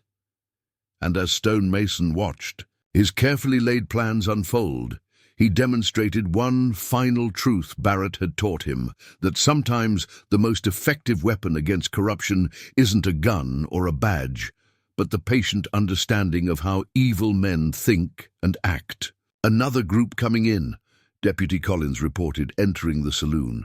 "But these ones are different, not trying to hide who they are at all." Through the window, they could see 5 riders approaching, men whose very bearing radiated authority and menace. At their head rode a figure Mason recognized instantly, though they'd never met. "Judge William Blackwood," he said quietly, "Victor's older brother and the Circle's chief legal strategist. The man who makes their crimes look legitimate on paper." Thompson's hand tightened on his gun belt. "He's supposed to be in Washington." It was," Mason confirmed, "until our agents in the capital made sure certain information reached him. Now he's doing exactly what the Circle's procedures dictate, trying to contain the situation personally." The judge and his escorts dismounted. Outside the bank, their arrival causing a subtle shift in the town's atmosphere. Samuel Drake and his financial agents immediately moved to join them, their previous tasks forgotten in the face of this new development. "Watch carefully," Mason instructed. "See how everyone's repositioning? They're following Circle protocols. For when a senior member takes direct control, every move, every response is predetermined by their own rulebook." Sarah Mitchell studied the scene with growing understanding. "And you know their rulebook better than they do." Barrett made sure of that. He spent years documenting their procedures, understanding how they respond to threats. Now they're dancing to a tune he wrote, even though they don't know it. Inside the bank, they could see Judge Blackwood holding court, his commanding presence, drawing Circle agents and operatives like moths to a flame. But Mason's attention was on the less obvious movements, the way certain clerks and officials were quietly securing documents, how seemingly random citizens were taking up observation positions. "Your people?" Thompson asked, noting the same. "Details, some of them.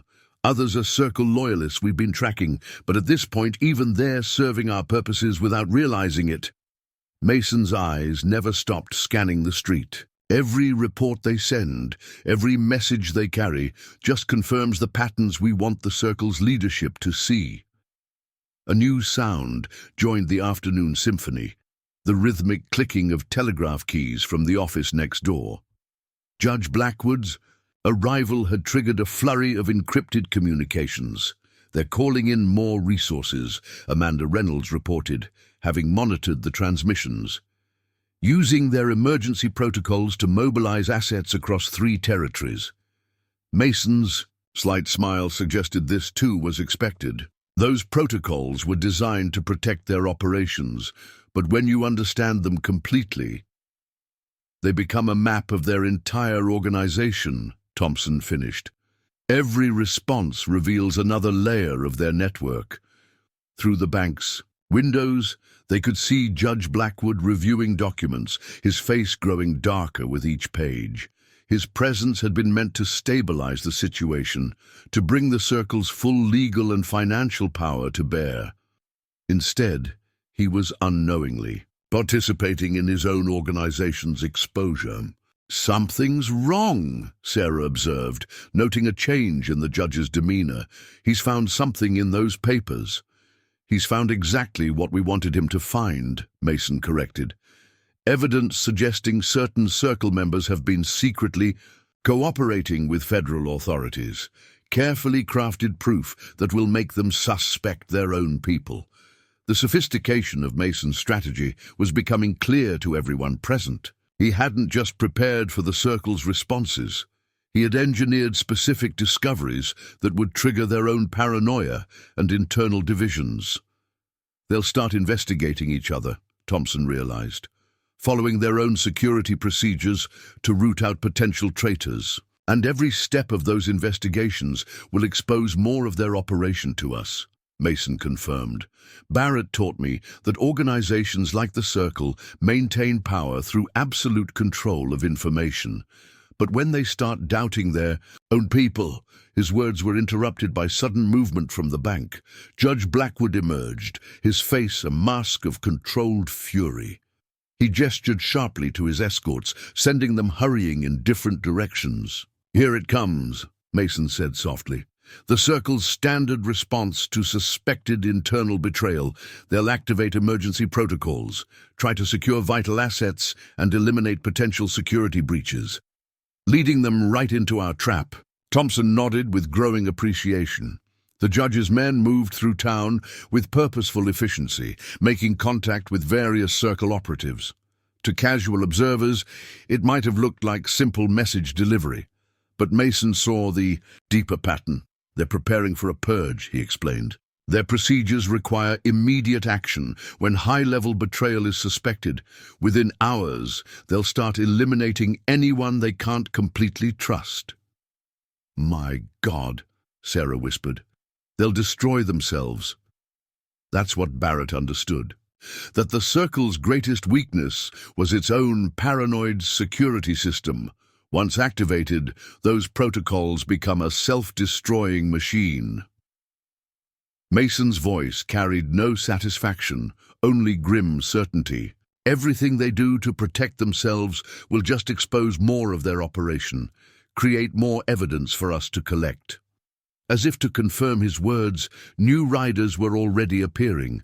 Circle agents responding to emergency summons, federal investigators following established surveillance patterns and caught between them, the ordinary citizens of Sagebrush Creek watching their town become the centerpiece of an operation decades in the making. Judge Blackwood stood on the bank's steps, issuing orders with the confidence of a man who believed he was in control. But his every command, every response to the crisis, had been anticipated and prepared for by a patient strategist who had spent 10 years learning to think like his enemies. The afternoon sun continued its slow descent, casting longer shadows across the street. But the real shadows, the hidden networks of power and corruption that had controlled the territory for so long, were finally being exposed to the light. And as Stone Mason watched his carefully laid plans unfold, he knew that Barrett's final lesson had been the most important, that justice, like a well-aimed bullet, becomes unstoppable once it finds its true target. As dusk approached Sagebrush Creek, the atmosphere shifted from tense anticipation to something darker. Judge Blackwood's purge had begun, though not in the way he'd intended. His own security protocols, designed to protect the Circle's interests, were unraveling the very fabric of his organization. In the gathering shadows near the livery stable, Marcus Cole watched the proceedings with growing unease. The legendary gunman had seen enough operations go wrong to recognize the signs of imminent collapse. "They're making mistakes," he muttered, to one of his remaining loyal men. "Moving too fast, too openly, breaking their own rules about discretion and deniability." Through the dusty windows of the bank, they could see Judge Blackwood interrogating his own agents, his carefully maintained judicial demeanor cracking under the strain of perceived betrayal. Each question, each accusation, only served to expose more of the Circle's hidden operations. Stone Mason observed it all from his position near the silver dollar, his stillness more commanding than any obvious display of authority. Beside him, Sheriff Hayes shook his head in amazement. "They're tearing themselves apart," the lawman observed, "just like you said they would." "Fear's a powerful weapon," Mason replied quietly, "especially against men who've built their power on making others afraid. Once they start doubting their own people, their own systems—" His words were interrupted by sudden movement from the bank.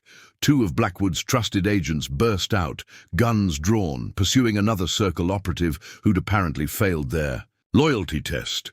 The chase ended abruptly in a brief, violent exchange that left one man dead and another wounded. "First blood," Mason noted clinically.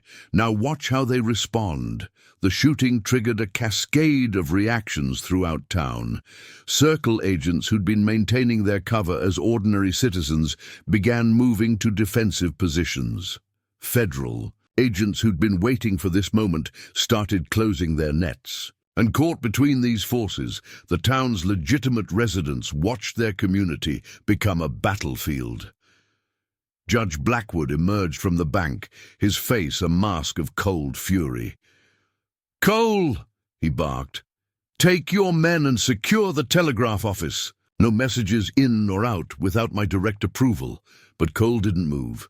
His years of experience had taught him to recognize a losing position. "With respect, Your Honor, I believe we should consider a tactical withdrawal.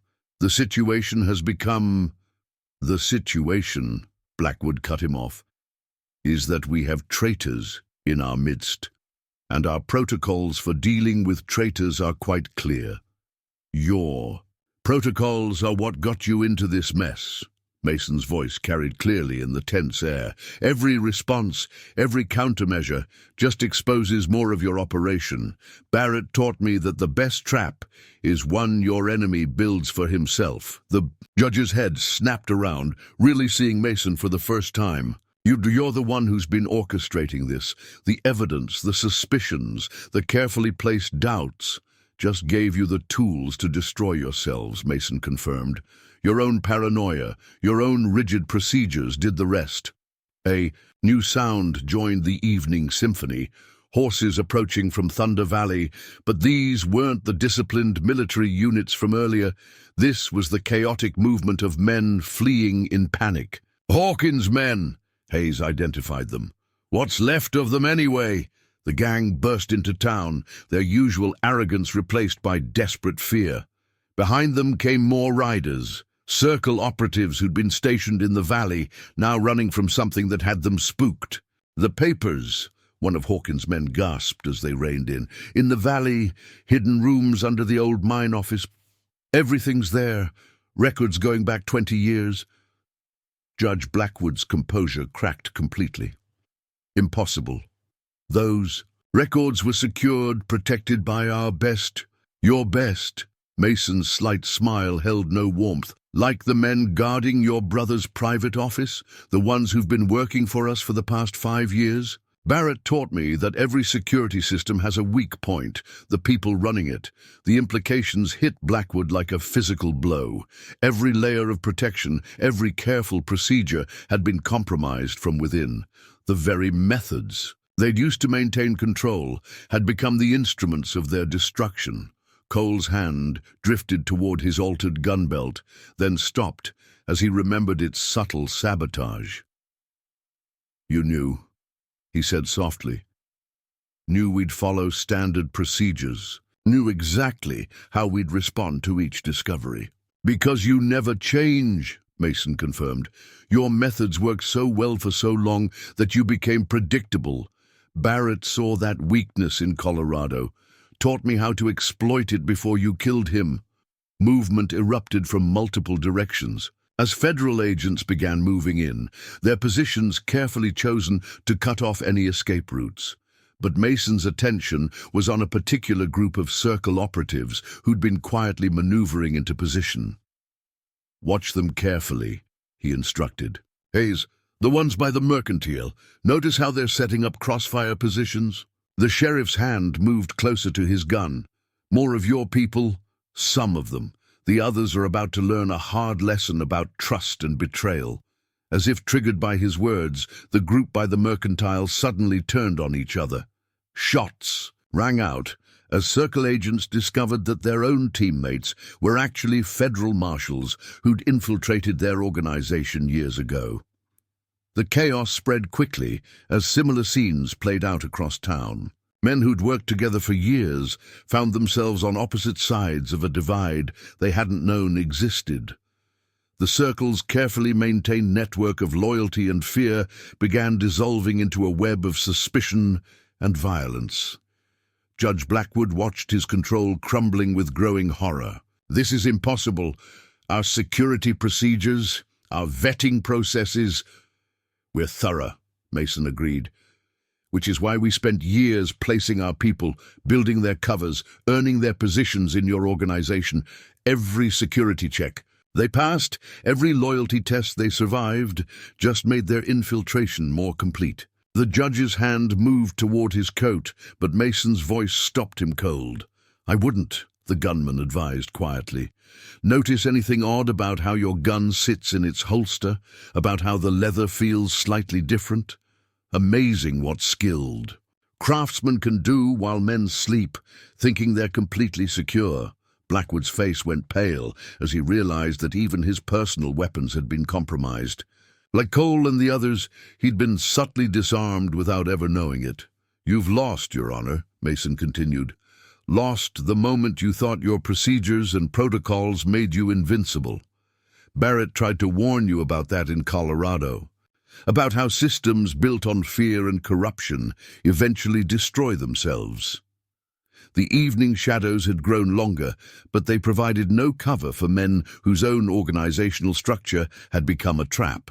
In Thunder Valley, the sound of more riders approaching signaled the arrival of additional federal forces, coming to collect the evidence that would destroy not just the Circle's operation here, but their entire network across 3 territories. Cole watched it all with the clinical appreciation of a professional studying a masterful operation. 10 years, he said softly. 10 years of patience, of careful planning, of learning our methods better than we knew them ourselves. Barrett's last lesson, Mason confirmed. "He taught me that true justice isn't about being the fastest gun or the smartest player. It's about understanding your enemy so completely that you can turn their own strength into their greatest weakness." The first stars were appearing in the darkening sky, bearing witness to the final unraveling of an empire built on corruption and fear. And as Stone Mason stood calmly in the chaos he'd orchestrated, his enemies finally understood that they'd been defeated, not by force of arms, but by their own methods turned back on them with devastating precision. A new sound cut through the evening air, the rapid hoofbeats of a single rider approaching from the east. The man who appeared in the failing light made Judge Blackwood's face go even paler. "Impossible," the judge whispered. "Richards was in Denver." "Chief Justice Richards," Mason corrected, "has been working with us for the past 3 years. Ever since we showed him proof of how deeply the Circle had corrupted his court system.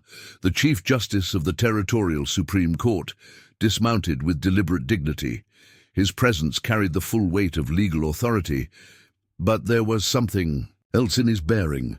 The righteous anger of a man who discovered corruption in his own house. "William Blackwood," Richard spoke clearly, his judicial voice carrying across the street. "I have in my possession signed confessions from 17 judges across 3 territories, men who've detailed exactly how your organization suborned the law, corrupted justice, and turned our courts into instruments of theft and murder." Cole's remaining men shifted uneasily, recognizing that this development changed everything. Criminal charges they might escape, but with the territory's highest judicial authority personally involved, there would be nowhere to hide. Those confessions, Blackwood managed, were obtained under duress. Were given freely, Richards corrected, by men who realized that cooperation was their only chance for leniency. Men who understood that the Circle's protection was an illusion that couldn't survive exposure to the light. Mason watched the interplay with quiet satisfaction. Another lesson from Barrett. Corruption depends on the silence of good men. Give them a chance to reclaim their honor, and some will take it. Through the gathering darkness, more movement caught their attention. Samuel Drake emerged from the bank, but his usual financial confidence had been replaced by defeated acceptance. "It's over, William," Drake announced. "They've found everything. The hidden accounts, the coded ledgers, even the private records you kept in the judge's chambers in Denver. Our entire financial network is exposed." Judge Blackwood's control finally shattered completely. "You're all fools," he snarled. "Everything we built, everything we achieved, we brought order to these territories, progress, civilization. You brought corruption," Chief Justice Richards countered. "Use the law as a weapon against the very people it was meant to protect. That ends tonight." But Blackwood wasn't finished. His hand darted into his coat, reaching not for his sabotaged gun, but for something else, a small silver whistle that he brought to his lips. Mason moved with liquid grace, but he made no attempt to stop the judge. Instead, he simply said, "I wouldn't." The whistle's shrill note cut through the evening air. For a moment nothing happened. Then shadows began moving throughout the town, dozens of armed men emerging from hiding places, taking up strategic positions. Blackwood's triumphant smile lasted only seconds before understanding dawned. The men responding to his signal weren't all Circle loyalists. Mixed among them were federal agents, territorial rangers, and local citizens who'd been waiting for exactly this moment.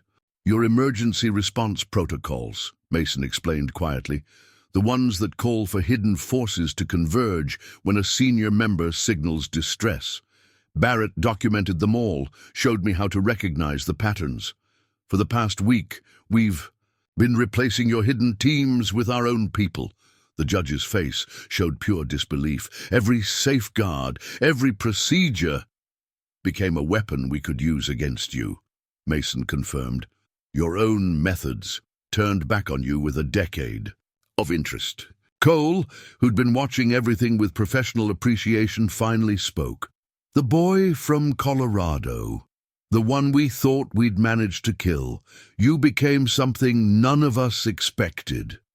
"Became what Barrett trained me to be," Mason corrected. "Not just a shooter or a lawman, but someone who could understand how men like you think, someone who could take your own carefully crafted methods and use them to bring justice." Chief Justice Richards moved forward, his authority now backed by armed men emerging from every shadow. "William Blackwood, Marcus Cole, Samuel Drake, you are all under arrest. The charges include murder, conspiracy, corruption of public officials, and crimes against the territory that will take days just to list." But before anyone could move, a new sound joined the symphony of justice being served. More riders approaching, these moving with military precision. "That'll be the last of your emergency response teams," Mason observed casually. "The ones stationed in the hills outside town. Notice anything odd about their formation?"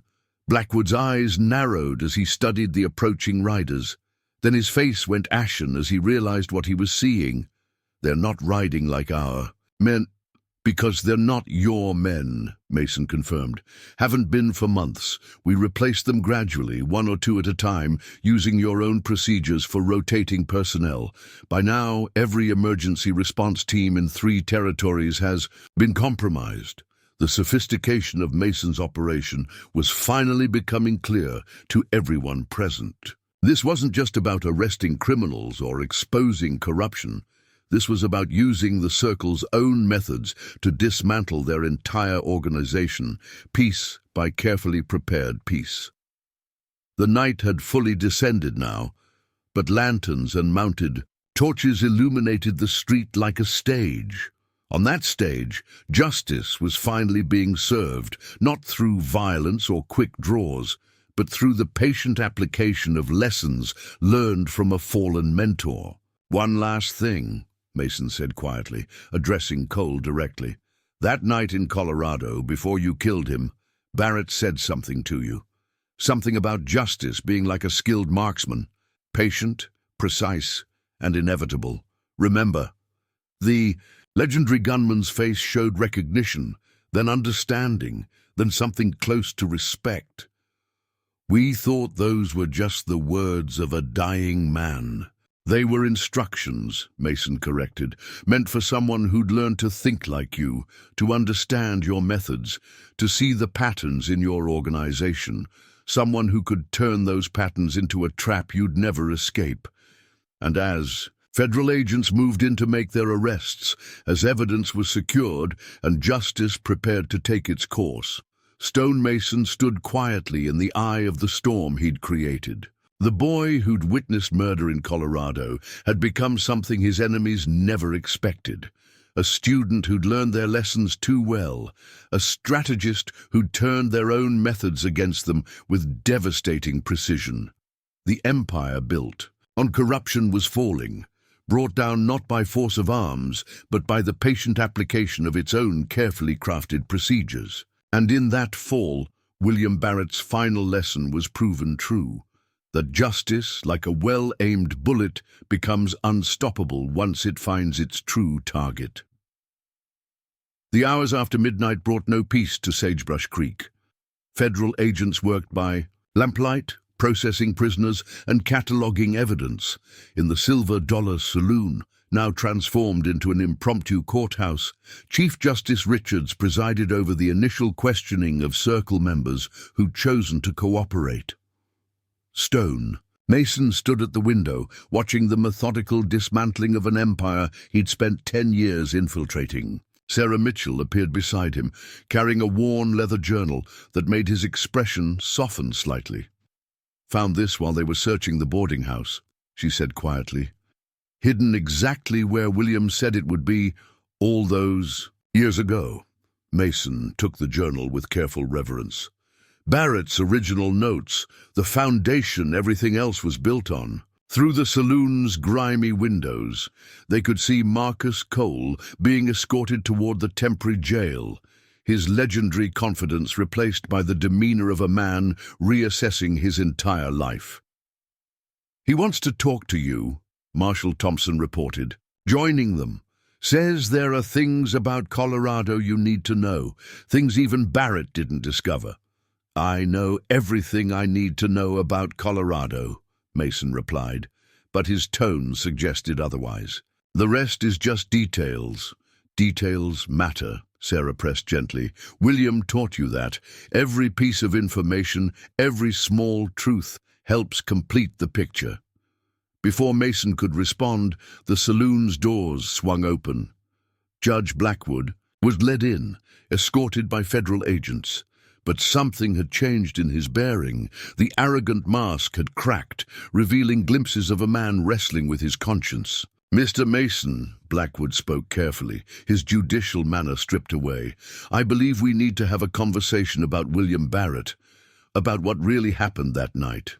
Mason's stillness became more pronounced. 10 years too late for conversations, Your Honor. Perhaps, or perhaps it's time you learned the full truth about why Barrett was really investigating us, about what he discovered that made him so dangerous.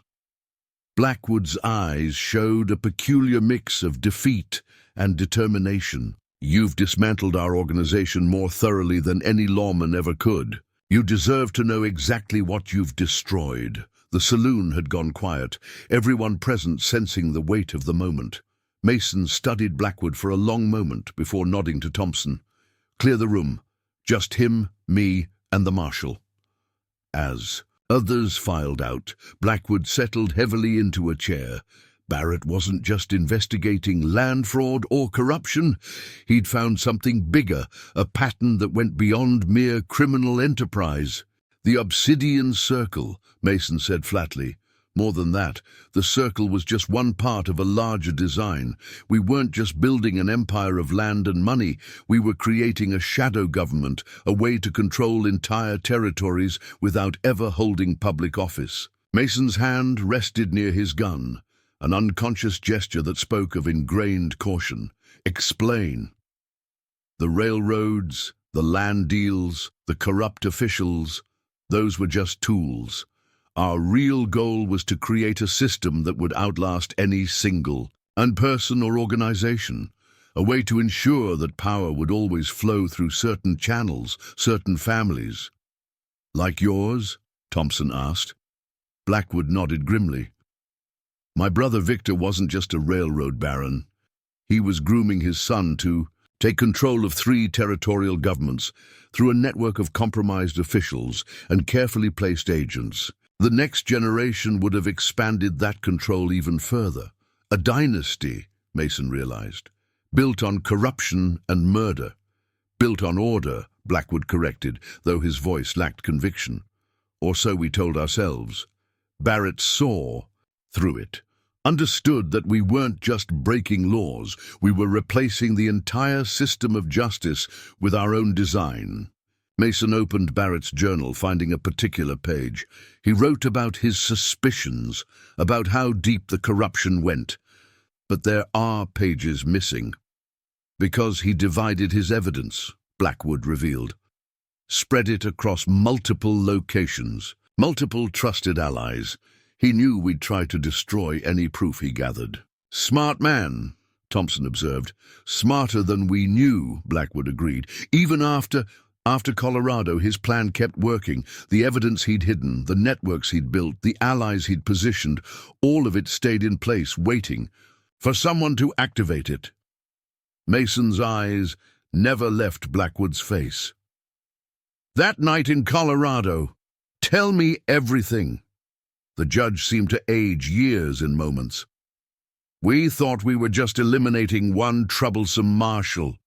Didn't realize until too late that he'd created something larger than himself, a way to expose not just our crimes, but our entire system, by teaching someone to think like you, Mason said quietly, to understand your methods so completely that they could be turned against you. More than that, he created a mirror, someone who could reflect our own tactics back at us, who could use our strengths as weapons against our organization.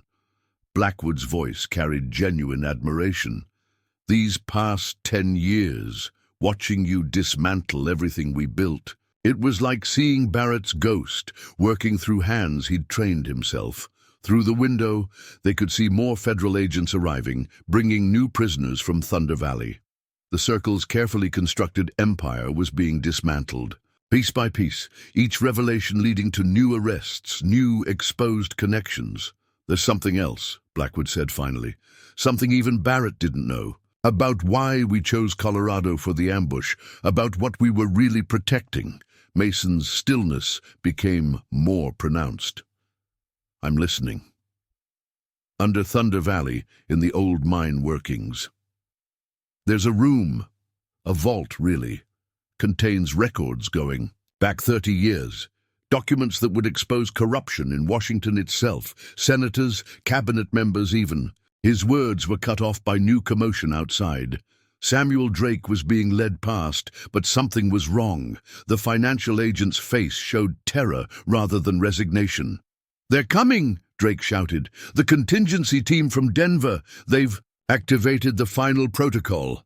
Mason was moving before the words finished echoing. "Thompson, get everyone under cover. Sarah, take Barrett's journal to the safe place we discussed." "The final protocol," Blackwood whispered, his face ashen. "You don't understand. It's not just another security measure. It's scorched earth.